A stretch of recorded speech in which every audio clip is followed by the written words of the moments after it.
Mūsų žarnyne yra 80% imuninės sistemos ir tai sudaro net 3-5 kg mikrobiomo, kuris randasi žarnyne. Taigi, jeigu mūsų imuninė sistema stipri, pamaitinta, tai ten turėtų būti santykis 80% gerųjų bakterijų ir 20 patologinių. Tačiau kas būna, kai mes išgeriame antibiotikus? Jie užmuša ne tik prastasias bakterijas, kurios mums kenkia, bet ir gerasias. Ir tada suveši blogosios bakterijos. Be to, mūsų žarnyne yra net apie 300 pavadinimų parazitų, kuriuos reikėtų užmušti. Bet dažniausiai mes gyvūnams tai nuperkame nuo parazitų kažkokią tai tabletę ar kažką suduodame, o savo.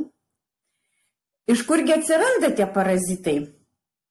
Tai jie patenka ir nuo gyvūnų, jeigu mes laikome gyvūnus ir miegame, pavyzdžiui, kartu, jie ir palaižo mus ir viską ir taip užneša bakterijas, bet to su daržovėmis, kad ir plauname mes jas, jos ten būna visokios supurkštos, tai vat ir iš ten patenka.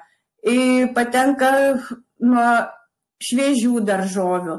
Taip pat mes kažkur kažką pačiupinėjome ir perbraukėme per nosį, per burną ir tai patenka. Beje, mūsų pati nešvariausia vieta yra burna. Taigi, ką daryti, kad bakterijos gerosios būtų stiprios?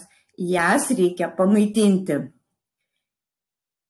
Ir tai mes galime padaryti su ląstelių maistu.